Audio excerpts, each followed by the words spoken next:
My son said I didn't raise him right, so I sent him back the unpaid child support receipts. Mom's trying to bill me for my childhood, I kid you not.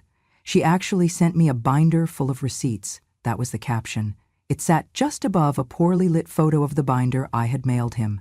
3 inches thick, neatly tabbed, each page bearing dates, names of daycare centers, school payments, doctor visits, grocery lists, clothing purchases, all in my aging handwriting. Decades of motherhood, reduced to a meme. He didn't call me when it arrived. He posted. Within an hour, the comments were coming in fast. Wow, imagine having a mom like this. You should charge her for the therapy you'll need.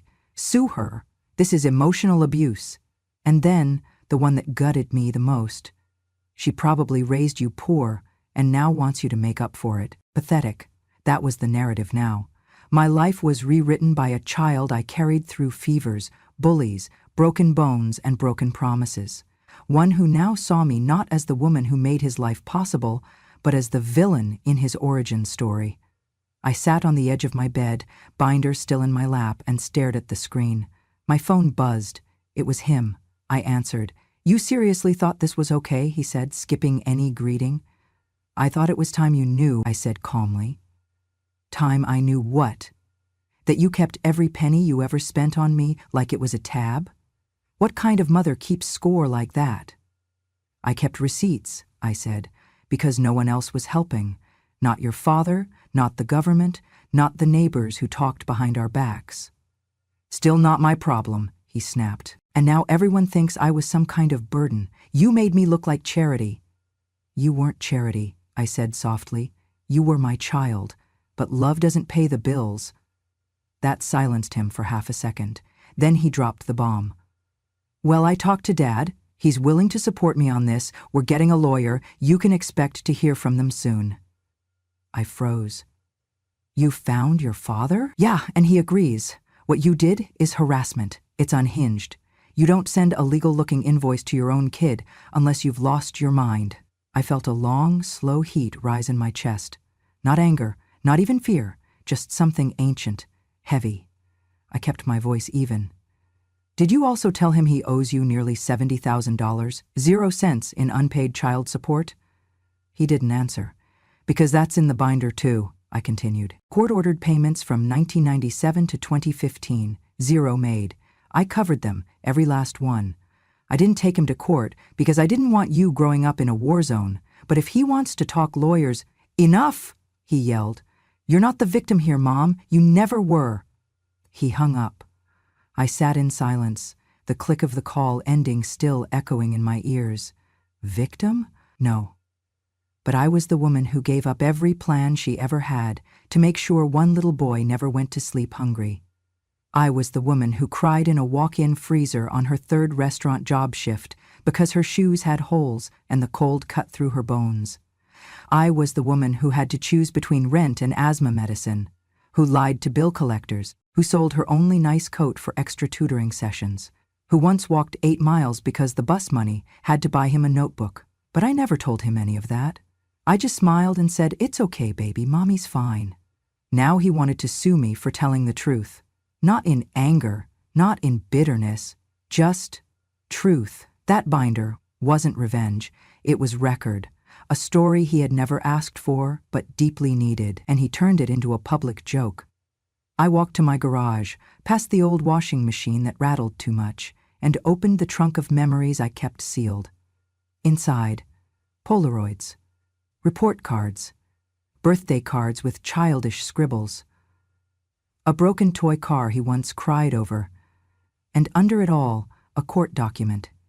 Yellowed at the edges, signed and stamped, it stated clearly, his father was ordered to pay $327, 0 cents per month in child support from July 1997 until June 2015.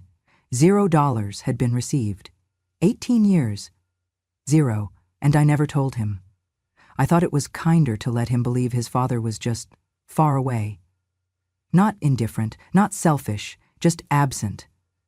So I worked, I bent, I broke, I endured, and now both father and son stood on the other side of a courtroom line I never wanted to draw. I didn't post. I didn't comment. I didn't engage. But I did go to the print shop. I made 4 more copies of the binder, color-coded tabs, laminated sections, cross-referenced dates with report cards and clinic visits. I even included old pay stubs, receipts from used clothing stores, and a letter from a teacher thanking me for helping out with supplies that year. Each binder had a letter inside. This is not to hurt you. It is to remind you of the truth. When you rewrite our story, I want you to at least use the right ink. I addressed them. 1 to my son, 1 to his father, 1 to the lawyer, 1 to myself, and the 5th I sealed and wrote, for my granddaughter, should she ever need to know who her grandmother really was. Then I sat down, made a cup of tea, and stared out the window as the sun dipped below the horizon. Sometimes, you don't have to shout to be heard. Sometimes, you just have to stop pretending you were ever invisible. There was a time I thought I could sleep when he did. I learned better quickly. When he was asleep, I cleaned houses. I flipped eggs at the diner from 4 a.m. until 10. I came home, showered, changed into the janitor uniform, and mopped the school hallways where he'd someday learn to read. By the time I got home at night, my hands smelled like bleach and bacon grease, and my knees ached from stairs, corners, baseboards. I'd sit on the floor to take off my shoes because the act of bending felt like too much. But I never told him that. To him, I was just Mom. I wasn't exhausted, I was just quiet.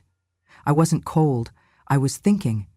I wasn't hungry, I was on a diet. I never let him see the backaches, the bill notices, the way I counted pennies before grocery store visits. I made sure the light stayed on in his room, even if it meant mine stayed off. We didn't have birthday parties with rented clowns or pizza parlors. We had cake mix on sale, homemade banners, and one small gift, always practical. I wrapped his first dictionary like it was gold. He thought we were fine. That was the point. I remember once, when he was 10, a boy at school laughed at his shoes. They were hand-me-downs from a church family. He came home angry. "Why can't I just have normal shoes?" he shouted. I didn't answer. I just smiled and handed him the snack I'd made. He ate in silence, and I washed the dishes slowly. That night, I sewed patches into the soles of those shoes. By morning, they didn't squeak anymore. He never knew. I didn't take assistance, not because I was too proud, but because I didn't qualify. The system said I made too much working 3 jobs. They never asked what rent cost or how many weeks a bottle of antibiotics could blow up a budget. As for his father, I stopped expecting help the day he slammed the door behind him and never came back. The court-ordered payments, he ignored them. I thought of suing again. I even called legal aid once. They put me on hold so long I had to hang up and rush to my night shift. I never called back. Instead, I wiped down tables at a taco joint until 1 a.m., where the manager once told me I was too old to move that fast. I moved faster. I picked up side gigs cleaning Airbnbs, folding laundry for elderly couples, even sewing buttons on uniforms for a local dry cleaner. Every penny I earned, I recorded. That's why I had the binder, because when no one remembers what you gave, the records become your only memory. He never asked where things came from. The field trips, the after-school music lessons, the orthodontist. He never knew I sold my great-grandmother's necklace to pay for his braces, or that I used to skip my lunch break at the diner so I could afford his summer camp. I wanted him to feel like he belonged. He did, until the day he said he didn't. It was at Thanksgiving 2 years ago. He was scrolling through his phone while I served mashed potatoes. His wife was setting the table. I was telling a story about when he was little, how he once cleaned the living room by shoving everything under the couch. He interrupted me, not with a laugh, but with a sentence so sharp it cut the room in half. "You know, sometimes I felt embarrassed growing up. You always looked so tired, so poor." I froze, still holding the bowl. He didn't notice. He was still on his phone. I managed to smile. "I'm sorry you felt that way," he shrugged. "I just wish we'd had more." I looked down at the mashed potatoes. I didn't know what to say. His wife cleared her throat awkwardly and changed the subject. We ate in relative peace, but I couldn't forget that sentence, embarrassed to have me as a mother. That night I opened the storage trunk and pulled out every invoice I had ever saved. I found the tuition receipts from Lincoln Preparatory Academy, $6,200, 0 cents a year, paid in monthly installments.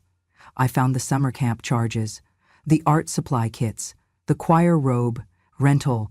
None of it was required. All of it was given and paid for by mopping floors at night, scrubbing kitchens before sunrise.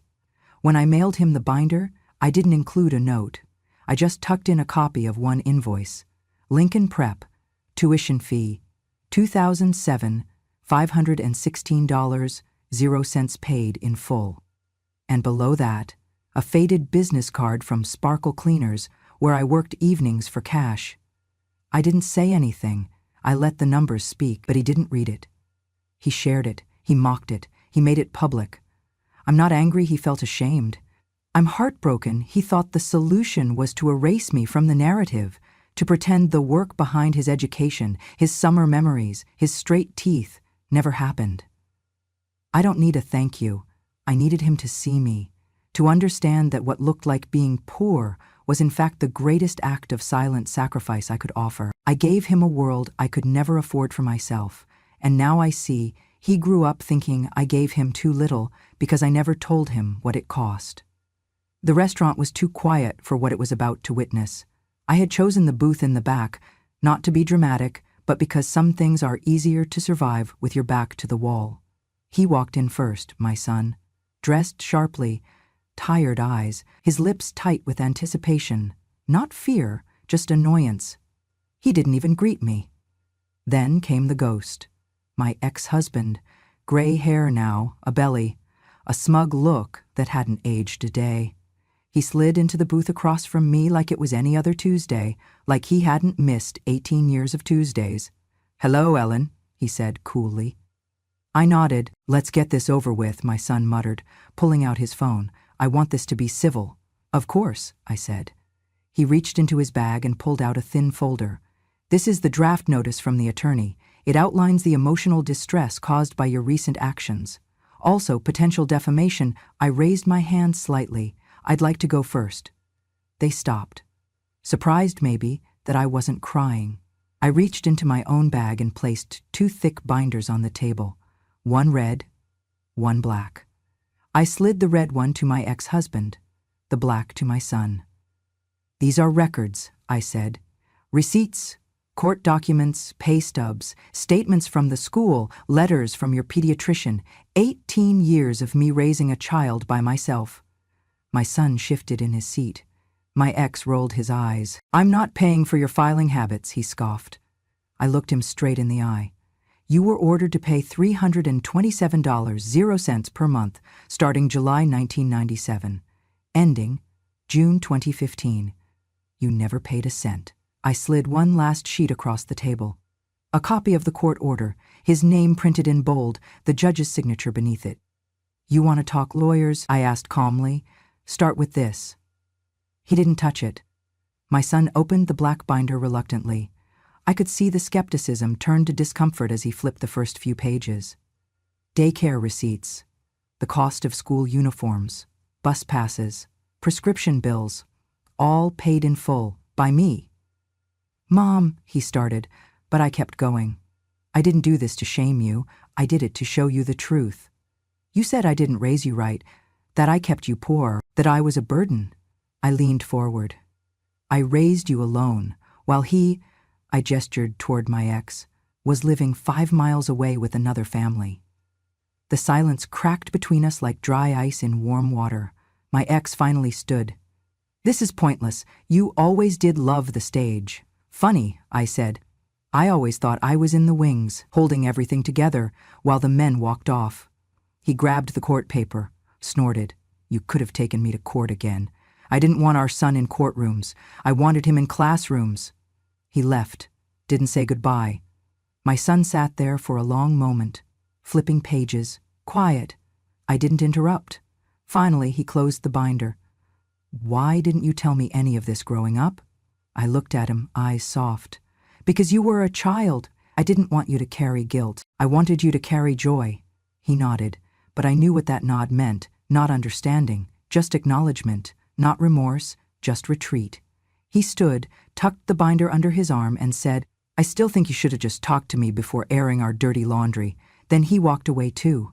I stayed in that booth a while, ordered tea, let the steam rise and fade. 2 men had come into that room expecting me to fold. Instead, I laid the truth on the table, page by page. They left with it in their hands. What they did with it next was up to them.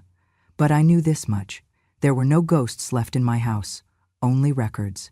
And a locked door to anyone who mistook silence for shame. I never responded to the post, not once. Not when it reached 5,000 shares, not when they started tagging me in the comments, not even when someone posted a photoshopped image of me holding a receipt like a pitchfork with the caption, "When your mom thinks she's the IRS." I let them talk. The digital crowd, loud and hungry, turned my life into entertainment. But something unexpected happened. Buried between the mockery, a voice rose. It was a girl, maybe in her 20s, who wrote, "Before you laugh, check the numbers. Single moms don't owe silence." Then another voice, older. I was that kid. I grew up thinking my mom failed me. Then I found out she worked 3 jobs while my dad went on vacations. Then came the screenshots.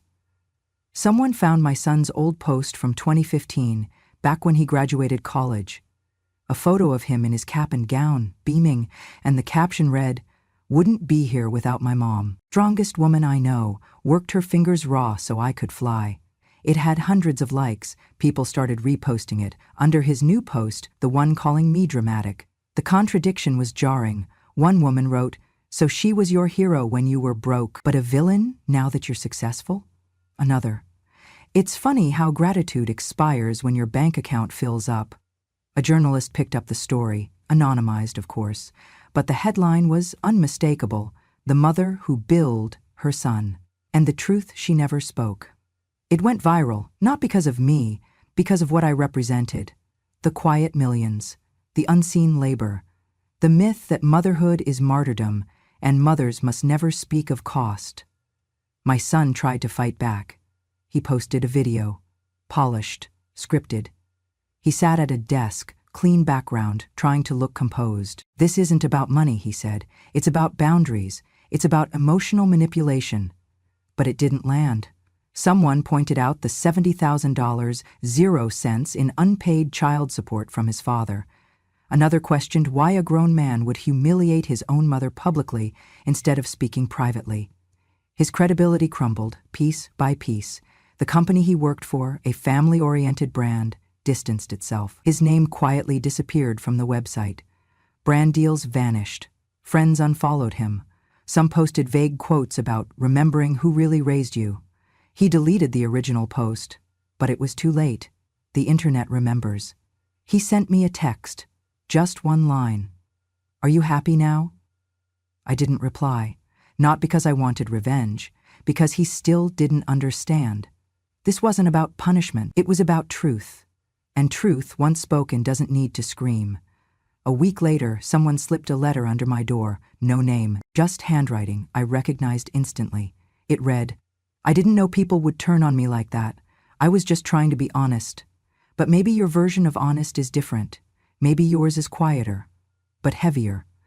I'm sorry if I made you look bad. That wasn't my goal. I just didn't know how to say thank you anymore." I folded the letter and placed it in the binder, under August. Not because it made things right, but because it was the first time he admitted there was something to be sorry for, even if he didn't say it out loud. Even if it came in the shadow of public shame. I still didn't respond. Not to the letter, not to the texts, not to the podcast that wanted to interview me. I had said what needed to be said, in silence, in paper, in truth. And now the world spoke back. Not for me. For every mother who ever wondered if she was allowed to count the cost of love. The envelope was cream-colored, the kind you buy in a hurry but seal with hesitation. My name was written on it. Not Ellen, not Mrs. Harris, but something I hadn't seen in writing for years. Mom. I opened it carefully. The handwriting was neat, unsure in parts, like someone who hadn't written by hand in a long time. The letter began simply, "I hope this reaches you before he deletes my account." That was the first line. It took my breath. She went on. I watched everything unfold online. I saw how they turned on you, and I'm ashamed it took strangers to say what I should have said years ago.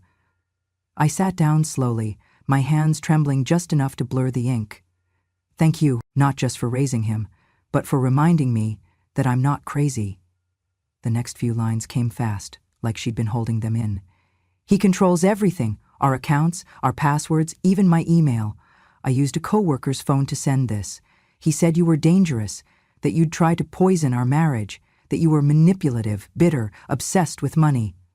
I believed him. The words curled into my chest like smoke, but then I saw those binders, and I saw you.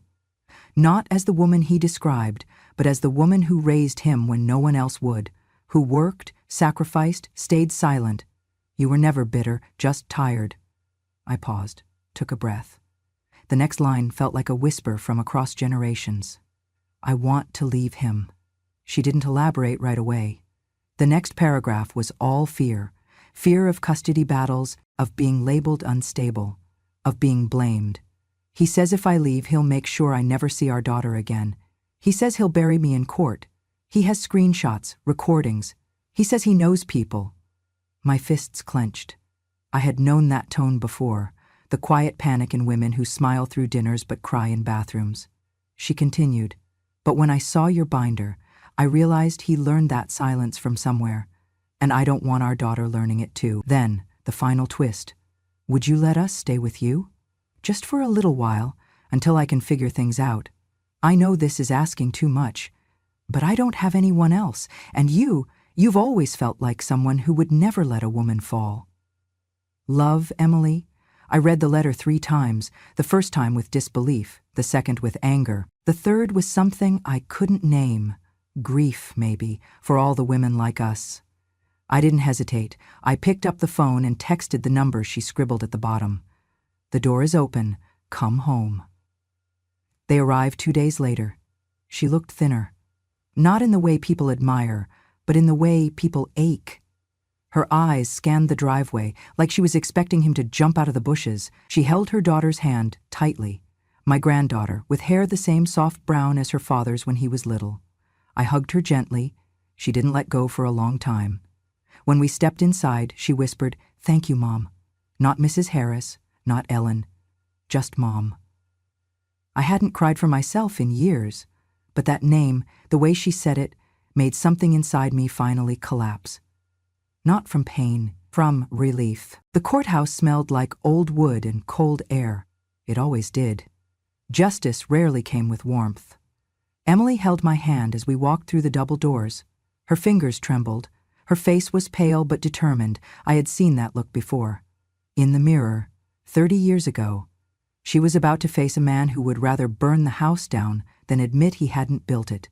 But this time, she wasn't walking in alone. This time, the silence came with witnesses.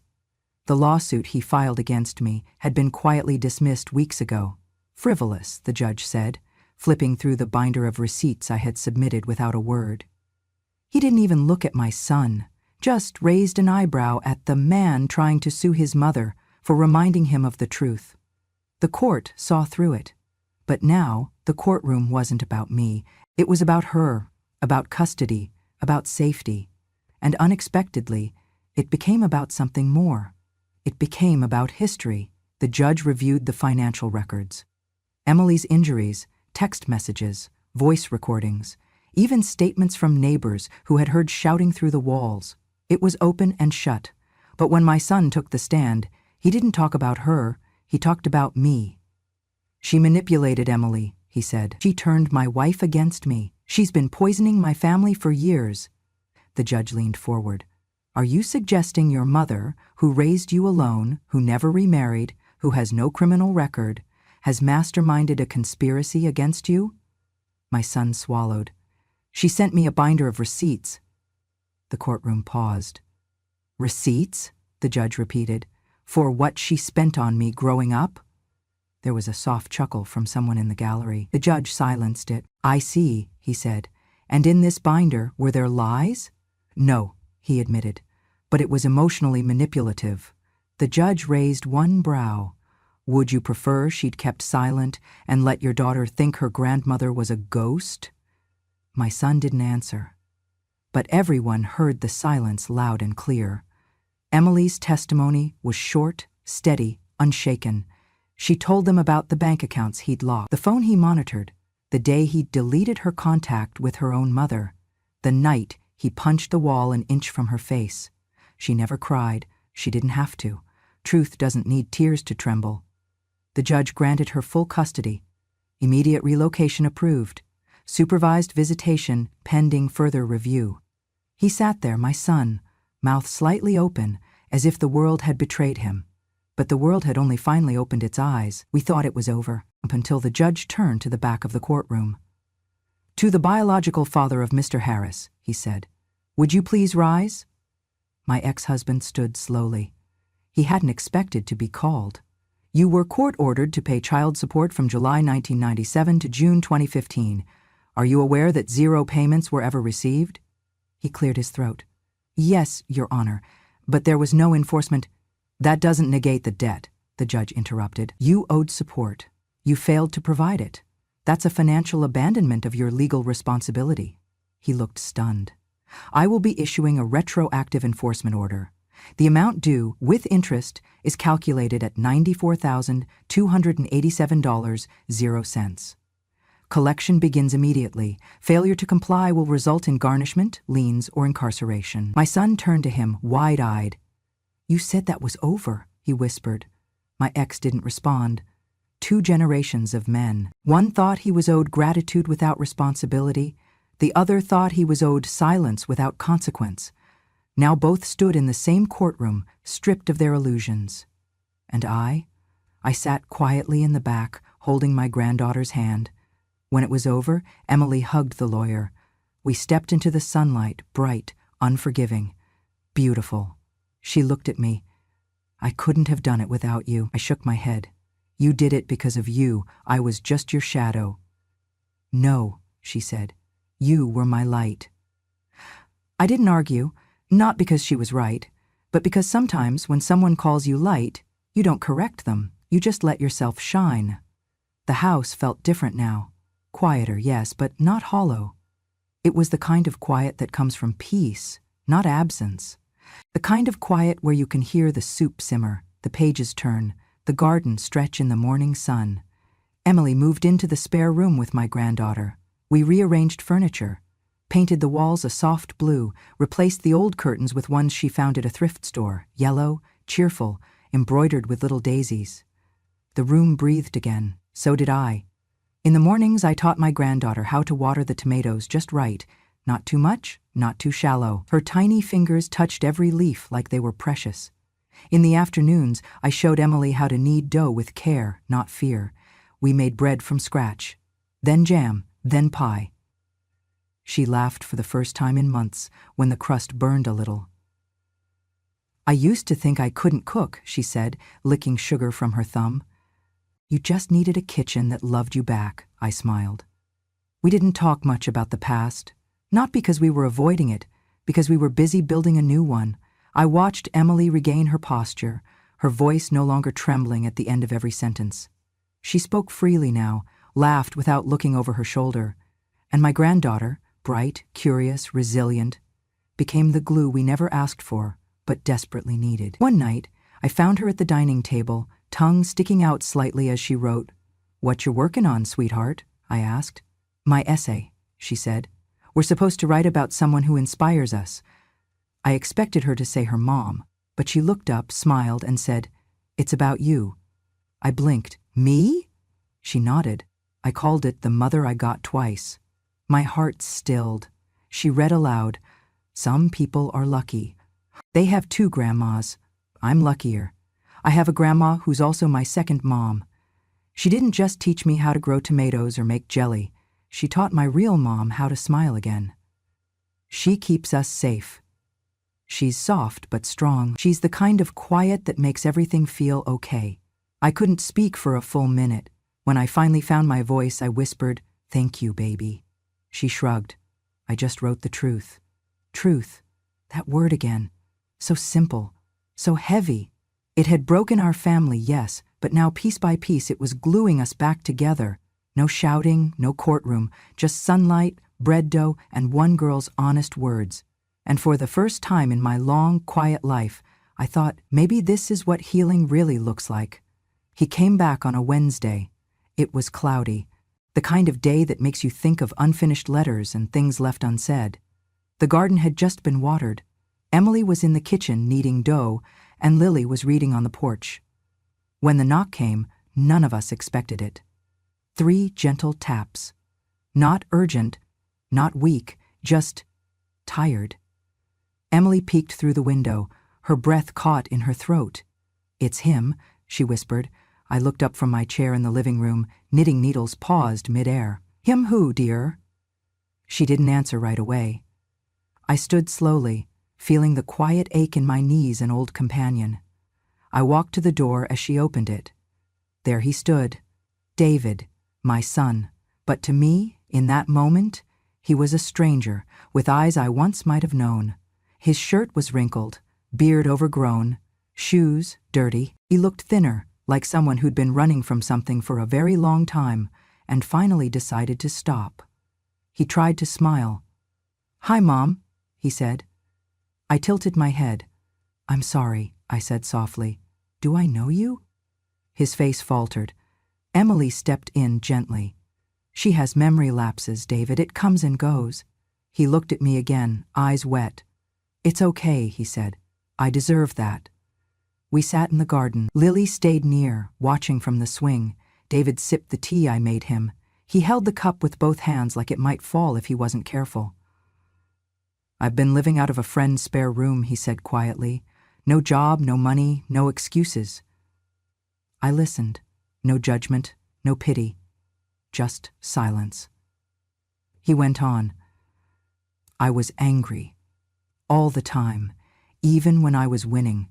Especially when I was winning. And I thought, if I could just blame someone, it would make sense." He paused, looking at the steam rise from the cup. "But blaming you never made me feel better. Just emptier." I reached out and placed my hand over his. He stared at it, then he pulled something from his jacket, a folded paper, yellowed at the edges. "I never read the last page until recently," he said. He opened it and began to read aloud. "If the day ever comes when you want to apologize, don't bring flowers, don't write a speech. Just live as if you once knew how to love, and that will be enough." He folded the letter carefully. "I don't know if I ever did know how to love." I looked at him. "I think," I said slowly, "you're starting to remember." That evening, Emily and Lily prepared a simple meal: roast chicken, garden potatoes, warm bread.